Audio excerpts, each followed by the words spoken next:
Hello again.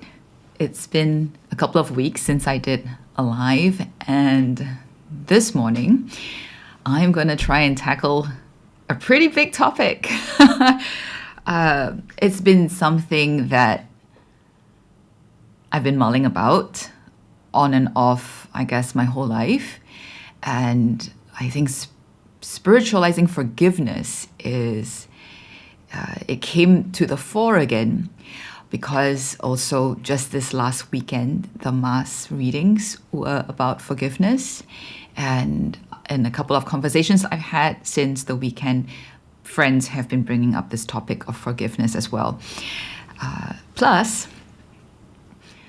even on my own, I think the last couple of months, I have also been grappling with this question about love, about forgiveness, not in the abstract, but in the concrete, right? Because what we're always interested on this account, in my content, on my podcast, is always about integration of faith and life, of becoming more human, more whole. And one of the things that I think many of us struggle, those of us who have faith, is that when we hear precepts like, the command to love or the command to forgive, somehow we struggle to integrate that into the complexity of our lives. Okay, and I think this is linked.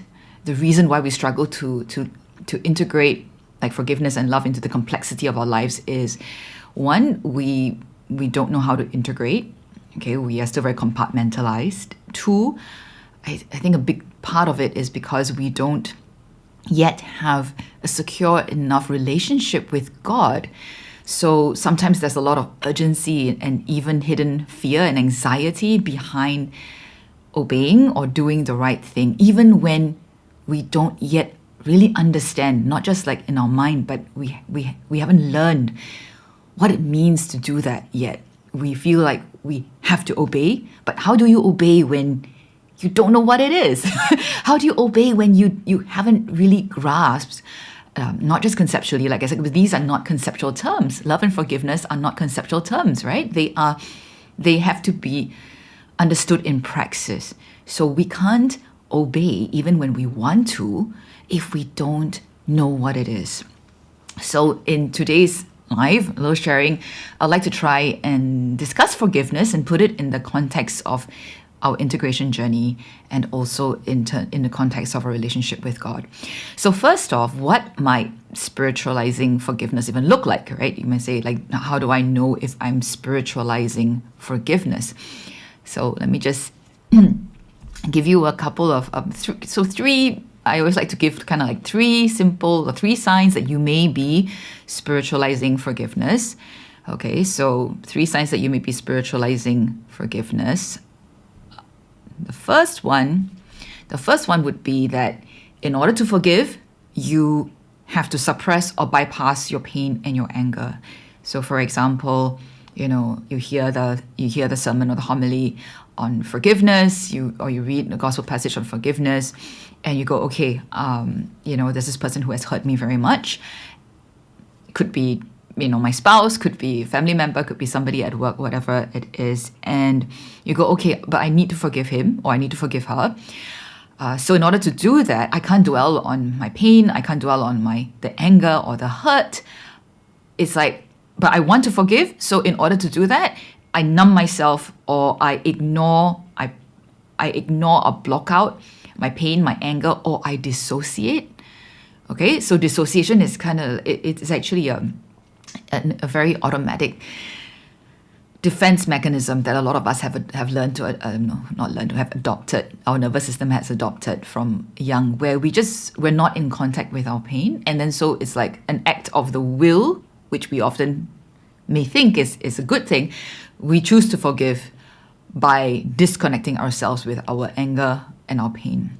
Okay, so that's one possible sign that you are spiritualizing forgiveness, okay? Because you have to disconnect yourself and bypass your actual emotions.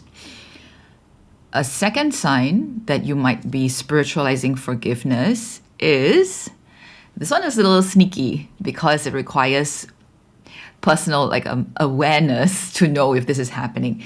A second sign that you may be spiritualizing forgiveness is that when you feel that you've forgiven that person, it makes you feel kind of like superior morally or spiritually superior to that person, because there's a sense of I've been the bigger person. I'm being the bigger person. This person has maybe hurt me, betrayed me in a sense.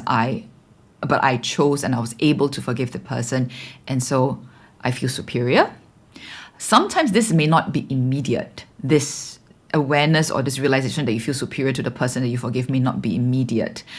But watch what happens when you feel like the person maybe owes you something, or you begin to feel resentful because even though you've forgiven this person, the person maybe still so-called doesn't change or doesn't do whatever it is that you think that person should not be doing for you. So when you begin to notice resentment, for example, right, or kind of the thought like I was the bigger person, I'm always being the bigger person here, that's kind of like feeling superior. Okay, you feel that you're morally or spiritually superior to that person. That's another possible sign that you're spiritualizing forgiveness, right? Because it's like the full process, whereas of really forgiving someone, or if even when they say there's really immediate supernatural grace given to really forgive someone, it's unconditional.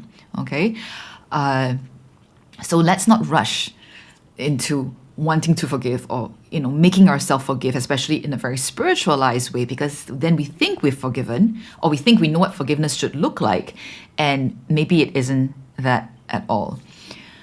Okay, the third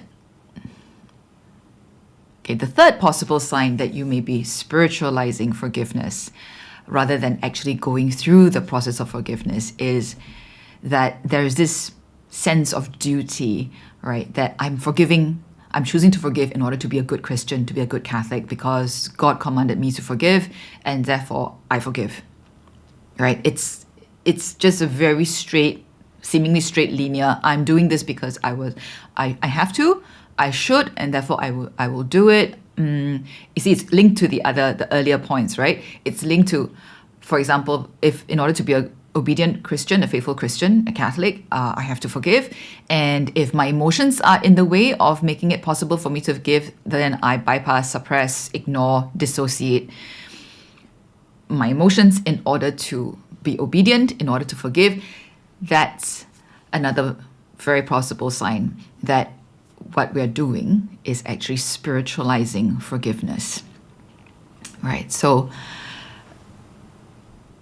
again, the three signs, it's not exhaustive, but the three signs I talked about that may indicate that we are spiritualizing forgiveness is: one, in order to forgive, we have to suppress or bypass our emotions to do so. Second, that in a very subtle, sneaky way, we actually begin to feel that we are superior to the person that we're forgiving because we are being the bigger person.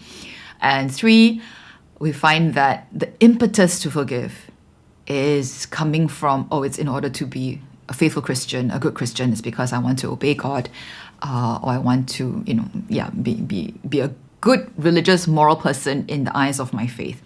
So these are possible signs that our attempts to forgive, or even what we think we may be doing when we're forgiving, is actually just a spiritualized version of forgiveness.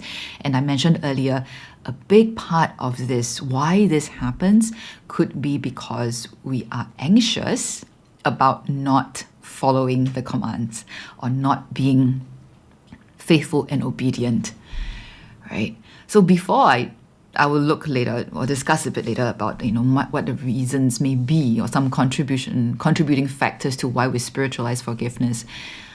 But let's come back to this big thing that forgiveness is, in a sense, a command, right? That for those of us who wish to follow Christ, who are trying to follow Christ, we can't run away from the truth, the fact, right, the scriptural fact that Christ calls us to forgive our enemies, and that there is the hardest probably command, right, that there is for us. And it's intimately linked to really this another command when Christ says, love one another as I have loved you, right? Love one another as I have loved you. And how does Christ love?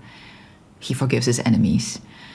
And for many of us, it's like we know and we see this as a precept out there. We see it as a moral precept. We can say a religious or a spiritual precept as well, but it's outside of us, and we feel like we have to meet this command and be able to do what Christ does. Now, pulling back a little, when we look at our interior journey of integration, it is a journey. Nothing is black and white. Nothing is, it cannot be accomplished by looking at what we imagine should be the finished product or, the happy ending. I often use this analogy in previous sharings and episodes where if you watch the Olympics or you watch any elite athlete or, for example, ballet. When I was young, I really loved watching ballet, right? And you watch the beauty and the finesse, even maybe the flawless performance and execution of elite athletes or, let's say, ballerinas. And we think, wow, that's what I'm called to be able to do as well. For example, if you're an aspiring athlete, okay, or an aspiring ballerina. You don't get there. We can't get there without everything that is behind the scenes, right? The alignment that there's a talent, there's a potential, that we have the opportunity, the resources for the training that's necessary, all the sacrifices that need to happen, the strengthening, and then the injuries. There's a long process, right? The support, the right coaches, right nutrition. There's a lot of stuff, a lot of unseen things that go into what we see as so-called the final product of that flawless execution, right? Whether it's in sports or in dance. When we look at heroic virtue, or when we imagine sometimes that union with God, maybe we can't run away of having some kind of imagination. I think a lot of us maybe think of a particular saint, or we imagine what we should look like when we are more perfect.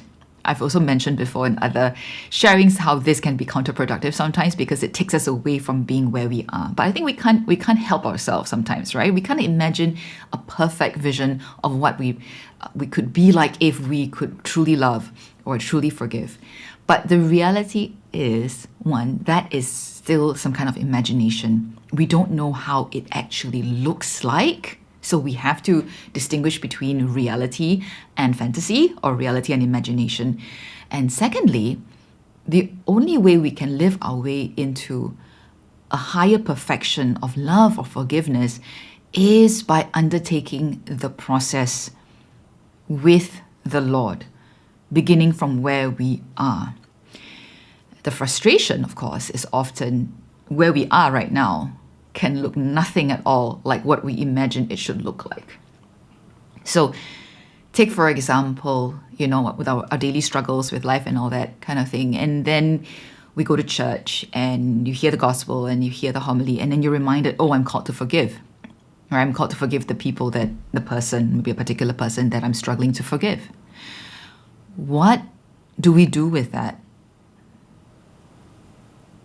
I think many of us who are aspiring disciples, or who like to think of ourselves as disciples, we feel like we need to do it now, or we need to get it done now. We need to obey now. There is that sense, a good sense, that I don't want to delay, right? But then that desire is often met at the same time with resistance, right? That resistance of, this is too hard. I don't know what this means. How can I forgive? Or if this person is still hurting me? What does forgiveness mean? Does it mean that I continue to be available to being harmed by this person? These are all also very important and relevant questions. And integration, actually, or really living the life of faith, means having enough spaciousness in ourselves and in our lives to be able to hold these questions, to wrestle with them, to test them out, to not need to have an absolute certain model answer right now. When we spiritualize forgiveness, we short circuit all that. When we spiritualize forgiveness, we don't give ourselves that spaciousness that includes time, and we don't know how long it may take. It includes distance, often distance from the person who has hurt us that we're struggling to forgive. If you're constantly still in contact with the person who is hurting you or has hurt you, again, that's another way of ensuring that you don't actually move towards genuine forgiveness, because our nervous system will not be safe, will not feel safe. And then we're still in fight or flight or freeze or fawn mode. Sometimes forgiveness may actually be a way of fawning. It could be actually our defense mechanism. We forgive actually to appease so that we can still be so-called in relationship, right? It's coming from a place of fear, from insecurity, of fear of losing that relationship. And then again, we have to ask, is that really the kind of forgiveness that Christ meant when he calls us to forgive? So let me backtrack a little and ask, when we think of God's commands or Christ's commands, what's the stance that our heart takes towards having a command from God? Is it like we're a soldier under the command of a superior officer? Is that how we taking a command or an order? We just have to execute it. There's no option about it, right? There's no choice about it. There's no delay that's allowed. You just have to do it. But of course, the question is, how do we even understand what is required to do this, right? Does it feel more like maybe taking an order from your boss, from a superior? Does it feel like maybe receiving a request, or even like, because it says it's command, let's just stick to the word command at this point, but does it come from like a loving father? How many of us even have the real experience of a secure relationship with a loving parent, in which when a command is given, there is no threat of punishment imminently, behind, that is fueling that need to obey? Or is the command, there's also a command of the heart, really, and lovers know this, right? Lovers, there is a command that's an imperative that comes from love. And when someone that loves us very much and that whom we love tells us to do something, sometimes it's like there can be a sense of authority. So I'll give you an example. Say, my husband sometimes can be very firm when he tells me, "And don't do that." Okay, when you hear "don't do that," it sounds like, oh, is he being bossy? Is he trying to command me? But what's the context, right? The context is he was reminding me not to put myself in harm's way in a particular relationship where there has been very long-term dysfunction, and I am often unaware, and I just avail myself to be triangulated and harmed, right? Because I think that's being loving. And when my husband was telling me, "Don't do that," there was a sense of, he was very firm, but at the same time, I know that it was for my flourishing. It's because he loves me, and that makes me want to, in a sense, obey him. But I'm not obeying him. He's actually reminding me of what I truly want to do for myself as well. When a command really comes from love, and we can receive it in love, we realize that command comes from within ourselves, right? Because the command is by love, for love. Now, the question is that how we take commands when we look at, for example, the command to forgive from Christ? Do we experience that command as a command from love, from within ourselves?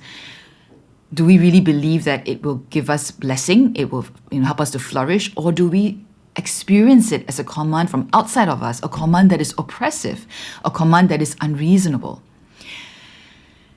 That makes a lot of difference. It makes a lot of difference if we are trying to obey a command that's coming from outside of us because we're afraid of the consequences if we don't obey this command, that leads us back to spiritualizing forgiveness, for example, we will not reap the blessings of forgiveness.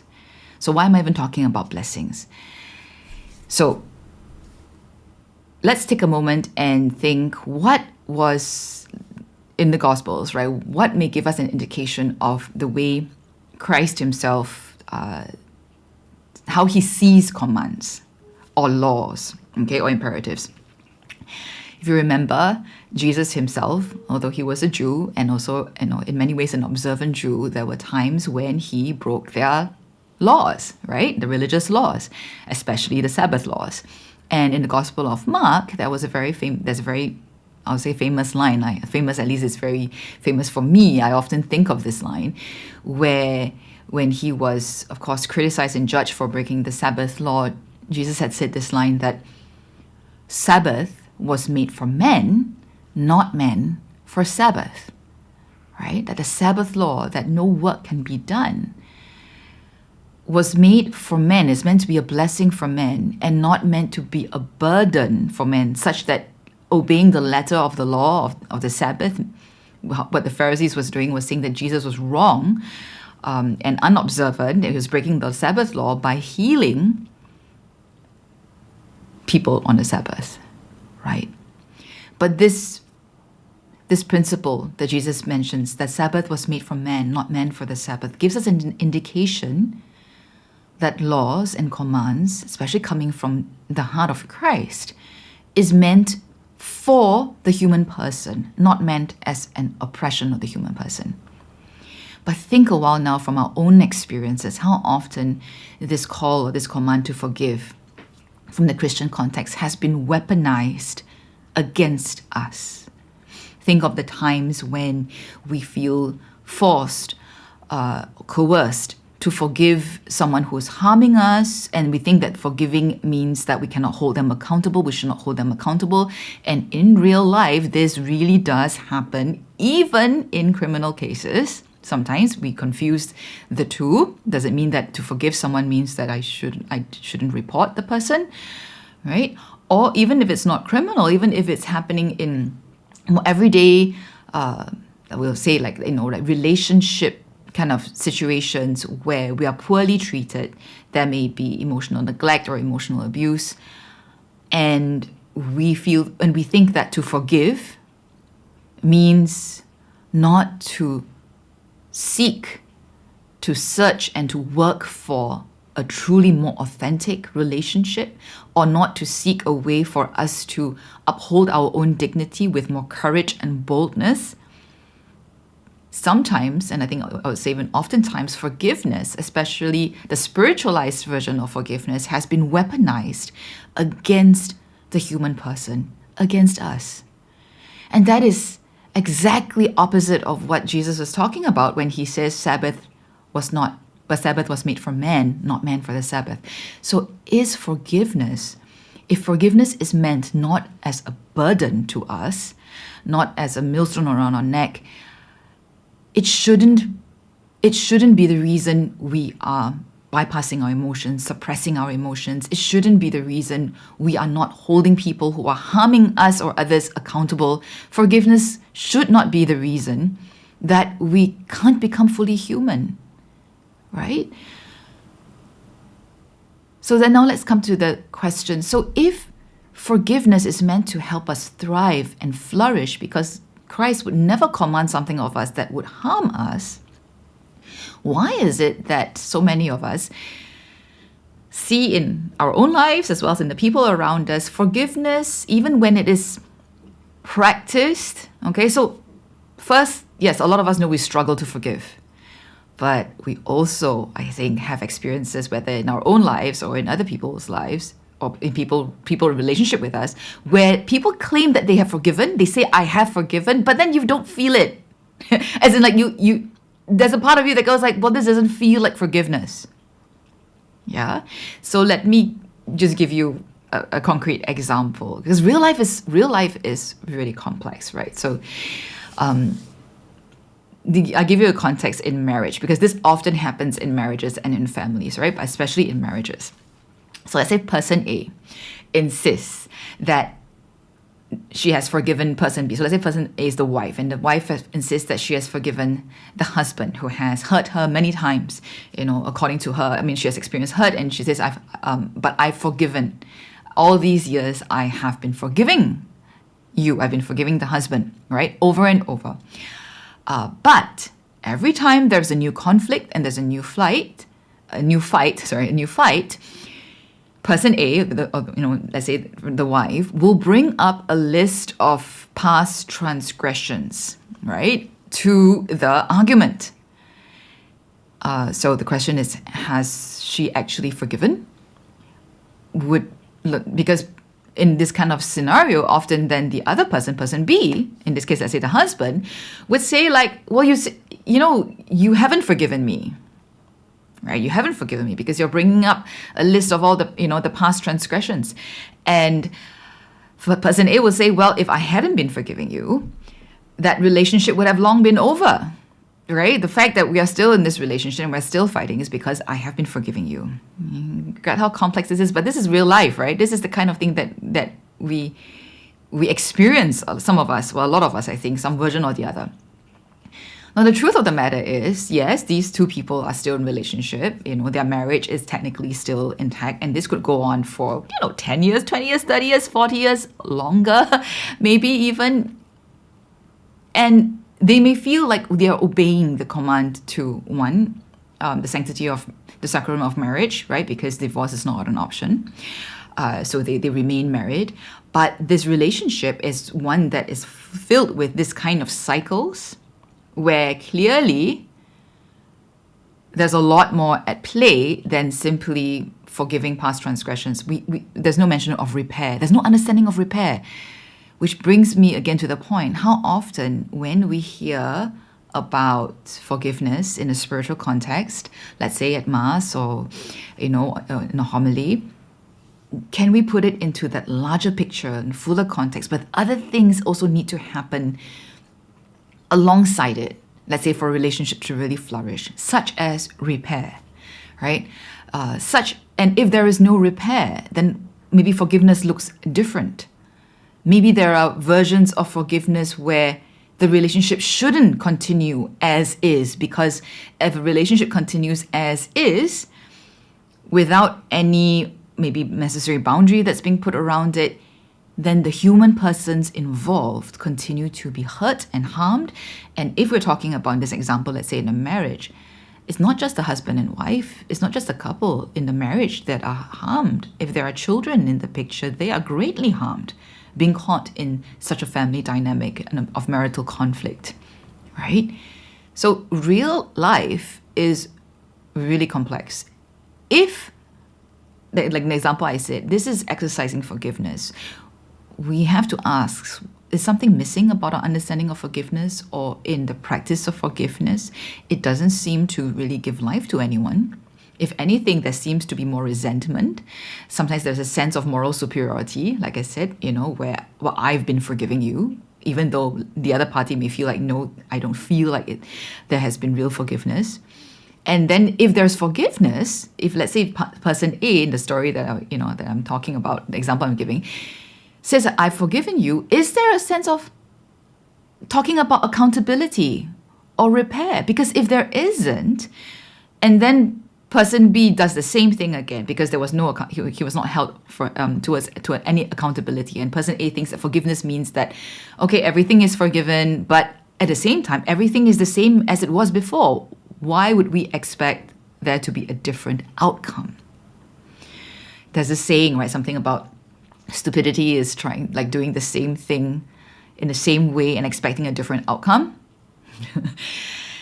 There's something to that, right? If we think that forgiveness is just a reset, but we don't look at the underlying causes of why certain patterns are happening, certain dysfunctions are happening, are we not setting ourselves as well as the other person up for more failure, more hurt, more trauma? Right? When we spiritualize forgiveness, though, we short circuit all of that. We just try and get to the outcome, so to speak, of like wiping this debt off my slate. And actually, we don't really do that. We think we did it, but we don't really do that. We may just be psychologically blocking it, dissociating ourselves from our pain, like I said, but the pain is still there, it's unprocessed, the anger is still there, it's unprocessed, and it all comes up again to the surface at a later time. In our bodies, as it accumulates in our life, if this way of practicing forgiveness does not make us more fully human, does not make us more whole, then it cannot truly be forgiveness, right? So I think we have to ask ourselves sometimes when we think about love and forgiveness, are we elevating principles and laws above the human person? And we have to remember Jesus never did that. Laws and principles are meant to serve the person. Meant love and the way that love is exercised, if it's not building up a person, maybe it's not really authentic and genuine love yet, right? And we're in that process. So are we elevating principles above the human person, or are we wrestling and finding a way to live into understanding this principle, not just in our head intellectually, but in an embodied way, right? In a way that gives time, space, and honors the process, okay, without giving ourselves undue pressure that short circuits it. When we give ourselves undue pressure, it short circuits the whole process. It's like we don't even allow ourselves to digest what's happening. So that's what spiritualizing anything usually does. It short circuits the process. It short circuits our humanity, right? And so why do we do that? If that isn't good for us, why is it that we keep doing that? So here are some possible reasons, okay, from my own journey and my own experience and my own observation. And it stems really from a lack of secure relationship with God, okay, which may sound very abstract, but here's what it feels like concretely. If I don't forgive, I'm a bad Christian, I'm a bad disciple, I'm a bad Catholic. I can't live with that over my head. Maybe I identify myself as being a good disciple, right? And so if forgiveness is required of me in order for me to be a good disciple, then I must forgive. And that must overrides my ability or my capacity to attune to myself. It overrides my capacity to be present to how God is attuning to me, and God is not rushing me to do anything, right? Because God honors the process. He created me with a specific design, and He honors that design. We are the ones that often push ourselves beyond what the design can do. But when I have that overriding need to fit a certain image of myself, such as a good Christian or a good Catholic, then that's one reason why I spiritualize. What is that need for that image linked to? Very often it is linked to our fear of rejection. Either our fear of rejection by God Himself. Will God reject me, punish me if I don't meet the image of what it means to be a good child of God? So see, back again, it's linked to our lack of secure attachment with God.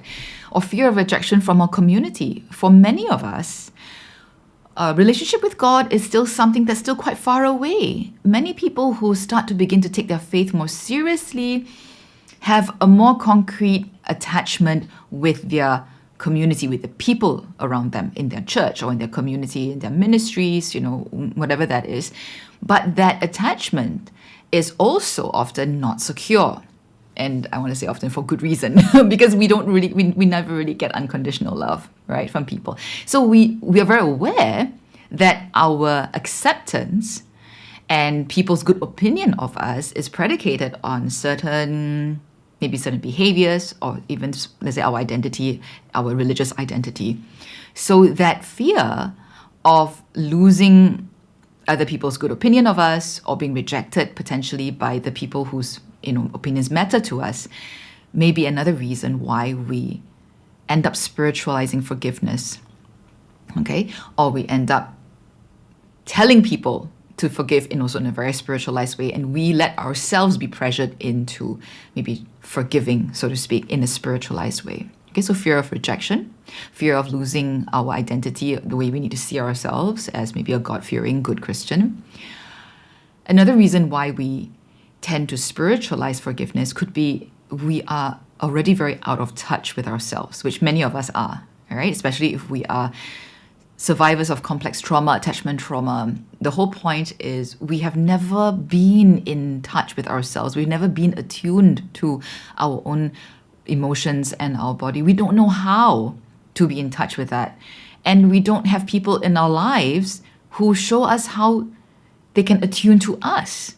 That is the true and sad reality that many of us find ourselves in. So if we have never experienced what it's like to be attuned to have compassion extended to us, for someone to show us how we can take the time to hear what is the truth that our bodies and our emotions are telling us, and to honor that process into becoming more whole, then of course the only option we may know, the only option that maybe has been modeled for us is the spiritualized version of forgiveness. And that's why we spiritualize forgiveness, right? Because that's all we know, and because we don't have the capacity to do otherwise.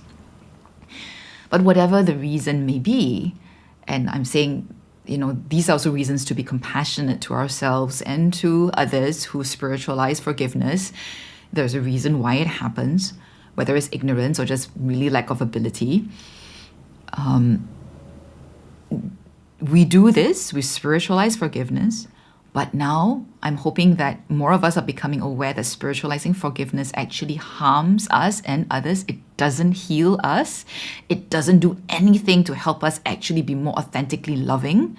If anything, it actually sets us back because it prevents us from doing the actual processing and the repair work with ourselves that needs to happen in order for us to love authentically.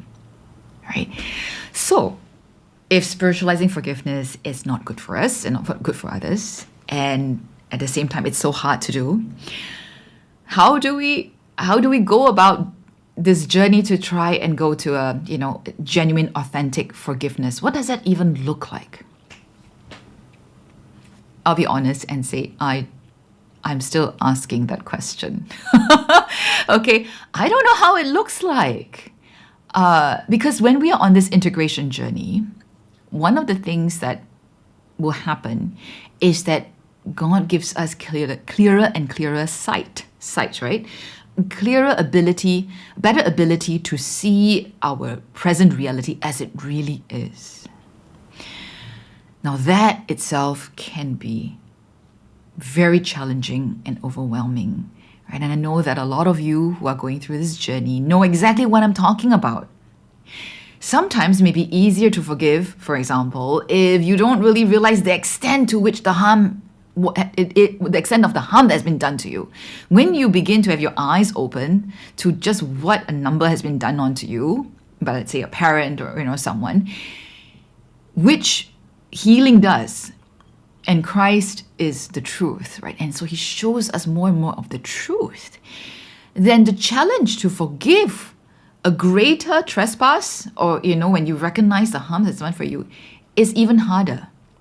Right? It's an even higher challenge, especially if you're not going to spiritualize it. Very honestly, for me, I often find myself telling God, I don't know how to love so-and-so, or I don't know how to love even the church. Someone just asked me not too long ago in a conversation, the question she's struggling with now, or beginning to ask now, is, what does it mean to love the church? She didn't think she had a problem with that before, but as she became more and more aware and more able to see deeper into into reality, and she realized just how much harm and dysfunction is happening there to herself and to others. And then it becomes a harder question, right? How do I love? How do I forgive? Okay, so I'm not copping out of that question. Okay, the question that I asked, so how do we go about this? But here's the thing, I don't think we need to know how it looks like. We don't need to know what genuine love actually looks like. We don't need to know how genuine, authentic forgiveness must look like? Because there is no one perfect version of love or forgiveness. It is something for us to live into, to wrestle into. But there are certain underlying precepts and principles that can guide us, okay, so that we know we are going, in a sense, in the right direction. We don't know what the ultimate goal looks like, but we can have a sense of what experience can feel like. So first and foremost, genuine authentic love or genuine authentic forgiveness, right? The fullness of that forgiveness, whoever it is for, whatever, in whatever context it is, it has to be undergirded and held by a very deep, that ground of our being, okay, which is that deep security of being loved by God, of our being loved by God. Now, right there, I think most of us already struggle with that. We struggle with having a very deep, abiding, felt security of being loved by God. And that is why we spiritualize things, because we feel like we need to do this or we need to do that so that God won't stop loving me, or so that, our image of God is already distorted, right? So at its root, right, instead of just trying so hard to forgive or trying to figure out how to forgive, I think at its root, it's a lot more helpful for us to work on developing that deeper, more secure attachment with God, because that secure attachment is what undergirds, right, the whole process of forgiveness. Right? And then secondly, do the real work of attunement, healing, and repair with ourselves first. Okay, so I'm talking about even our own internal relationship with ourselves and relationship with God. I mentioned earlier, when we are cut off from ourselves, when we don't know what it's like to be attuned to, we can't even be present to God attuning to us, which is actually necessary for our healing and our integration, right? So when we are not able to attune to God's presence to us, we're not able to be present to His attuning to us, we can't move forward into genuine or authentic forgiveness. So working on that attunement, on that healing and repair within ourselves is going to help us move towards genuinely being able to forgive, right? Let me see. Yeah, and also remember, in the context of grace, and when we talk about God, we're also speaking about eternity. Eternity is very spacious. We are often, our traumatized nervous system, the way we live our lives is often very compressed. And we go about even trying to obey Christ's commands in ways that are very anxious and very driven and with a lack of sense of space, right? It's like there's not enough time. Often we may fear we don't have enough time. What if, for example, I can't forgive before the person that I can't forgive dies? Or what if I never have the opportunity to repair this relationship? Will I have regret? Possibly. But here's the thing. When we talk about God, we're talking about an eternal, abiding, limitless, infinite love that surpasses and transcends time, space, even death. Suddenly, if you can insert yourself into that reality, the horizons just open up and you realize that not even death can keep you from completing the process of forgiveness. So there literally is no hurry, no rush. There's no need to rush, no need to fear about honoring the process, because in God there is no limit. In God there's infinity and there's eternity. If we cannot place ourselves within this context of being rooted and grounded in the infinite, limitless, eternal love of God, we can't really move towards genuine forgiveness, especially where there's been grave hurt and grave wounds. Okay, let me see your comment, Erica. I love your mention of how we often even forgive sometimes because we don't even realize the extent of the hurt until later. Forgiveness isn't always a one and done action. Yeah, so true. Often not one and done. Layers and layers, right? Yes, and the comfort of the reminder of the vastness of eternity. And that's the difference that grace and faith makes. You know, those of us who also maybe follow a lot of, I also follow quite a lot of Instagram accounts from therapists talking about healing or talking about healing of trauma and childhood trauma. And many of these are secular, right? I mean, they don't necessarily have the faith perspective. And there's still a lot of truth in them because a lot of these about the process is all true. But it also often strikes me there's such a huge difference when you don't have the faith perspective. For example, like what I just said, the faith perspective is not just about like religious identity. I think for some people, they think the faith perspective is, this is because it is commanded of us, this is what God wants of us, or this is what it means to be faithful. No. Okay, that's not the way I mean it at all, because I think that has issues of its own. For me, the faith perspective is ultimately that relationship with God, which then, like you said, Erica, it's like it reminds us we have the vastness of eternity, and it is with the resources that is not ours alone, not our limited human resources, but God's love itself. We can draw from that infinite resource of God's love to love. But that process is not immediate.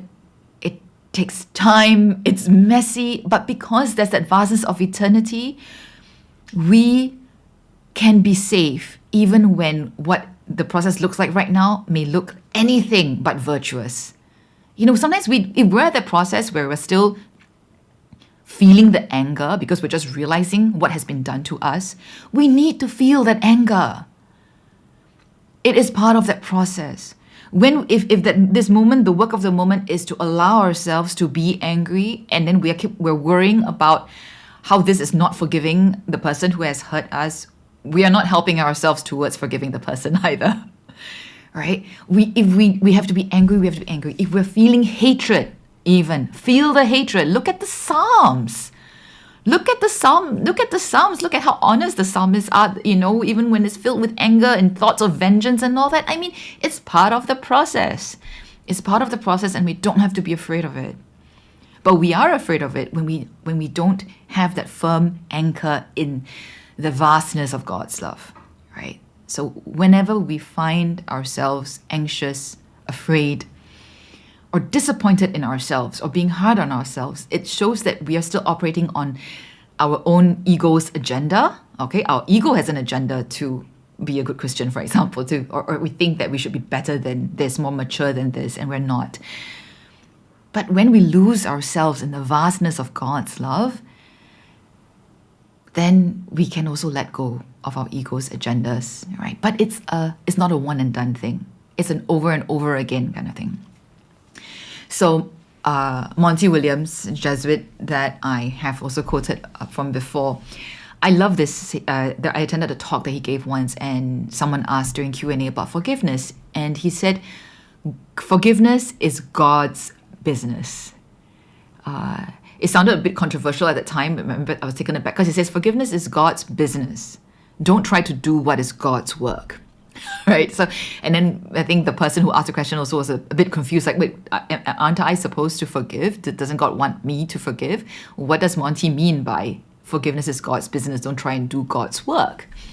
But truly, just as love, we can't give what we don't have. Right? And we give whatever we have in whatever form we have received it in. So if all we've known is distorted love, that's the only way we know how to love, distortedly. If all we've known is emotional manipulation and guilting in order to be a good person, that's what we will do to others, because that's the distorted version of love that we have. So love is also truly God's business. Genuine, authentic love can only come through God working in us. And so is the case for forgiveness. Forgiveness is God's business. It is God's work, and it's God's work in us. And we just need to know how to lean into that grace and not work against it. Sometimes when we try too hard on our own, we're actually working against God's work in us. Okay, Erica, you're saying there are so many times feeling anger and resentment are so scary because we've been taught that's not what it means to be a good Christian. Yes, absolutely. So we don't even allow ourselves the freedom, the right, not just the freedom, the human right to feel what we feel. How amazing the freedom to have a secure attachment in God, to be able to feel all those feelings. Amen. Amen. And to reach the point in our relationship with God that we realize that God is not afraid of anything. I mean, on one hand, it's like, duh, of course, right? I mean, cognitively, we should know God is not afraid of anything. And yet, sometimes we walk on eggshells around God, right? It's like we're so used to walking around, it's like we're walking on eggshells around people that we also end up walking on eggshells around God. It's like we are afraid we'll offend God with our big emotions. He is infinite. He is eternal. There is no end to his love. And it's only when we embed ourselves in that love that we can love like he does. It's still too hard. Of course it is. Yes, it is. It is too hard. I don't think it's ever meant to be easy. Christ never promised that it was going to be easy to follow him. But that's the thing. I think it's learning the dance. It's not just about learning the steps, but learning to trust how the Holy Spirit leads us in the dance. And when it's too hard, probably usually it means that we are trying too hard and we're not leaning sufficiently into grace. And that's the thing. God doesn't give grace all at one go. It's a journey, right? And so a big part of the interior integration journey is, I guess, learning not to run ahead of God's grace and to be patient and to be okay with the limit of our progress because God hasn't brought us further than that. If God's okay with that, why are we not okay with that? That's often something I've begun to realize. He's not the one in the hurry. I'm the one that's in the hurry. I'm the one that's impatient with myself and with other people, with the world, with the church, everything. But when I bring all this into contemplation, I'm always met with the reality of God's allowingness, that somehow in the vastness of his love, incomprehensible to me, he allows all these things that I cannot abide, right? And let's not worry for a moment about the rest of the world or people around us or the church or the country or politics, but even in our own interior journey, how much more does God give allowance than we do? And it's only when we allow ourselves to be rooted in God's vastness that we can actually make real progress towards genuine, authentic love, genuine, authentic forgiveness.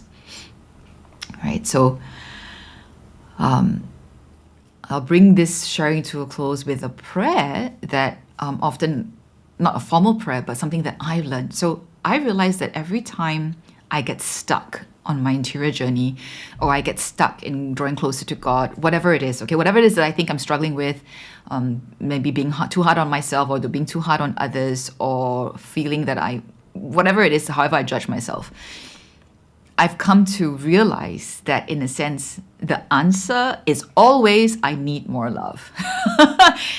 Because there is I cannot give what I don't have, right? Like I said earlier.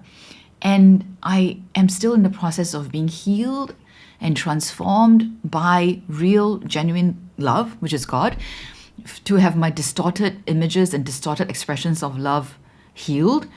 So when I struggle to forgive, or when I struggle to love, but especially when I struggle to forgive, I realize that the most honest thing I can say is, Lord, okay, if I'm not even ready to want to forgive yet, I can tell him that, Lord, I can't even bring myself to want to forgive this person right now.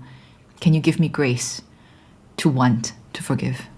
Right? It's like, if we don't have the desire, ask for the grace for the desire, right?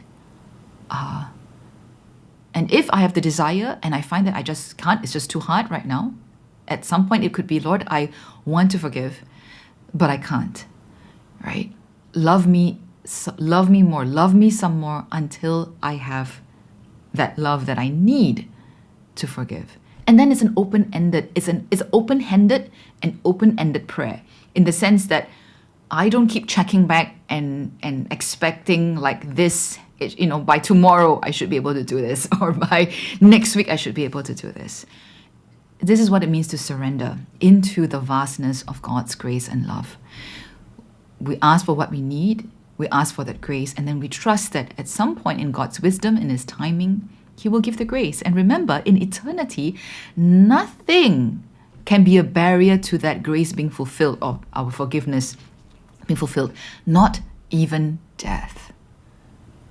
I mean, how hopeful is that?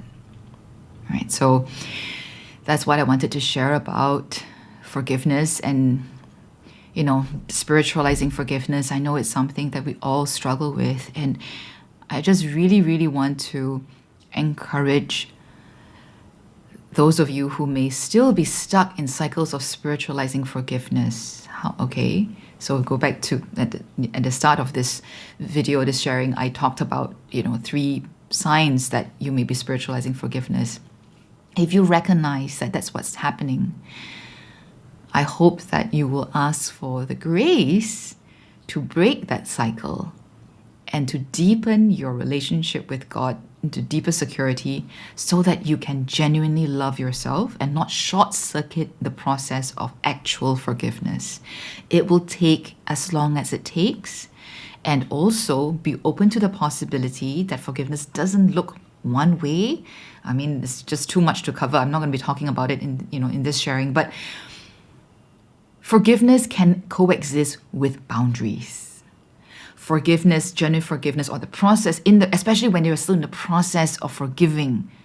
Oftentimes boundaries are needed, even harder boundaries may be needed in order for you to make headway into genuine forgiveness. Okay? So don't short circuit that process for yourself. Lean into the vastness of God's love and get the resources and the support that you need. Okay, whether it's spiritual direction or counseling and therapy, I think very, very much we need the latter too as well, because otherwise, if our issue is spiritualizing forgiveness, oftentimes we can't get out of that without learning more about what we can do on the human front, emotional front, to process, digest, and accompany ourselves. There's time. God does not rush us or hurry us. So I hope that this gives you encouragement. All right. If there are no other comments or questions, I'll just call it a close for this episode. Thank you so much for joining us. And Erica, thank you as always for your comments and your participation. Here's to all of us who are still learning to forgive, struggling to forgive. May we know that we have the time and the space in the vastness of God's love to make the journey for as long as it takes. You're welcome. Bye.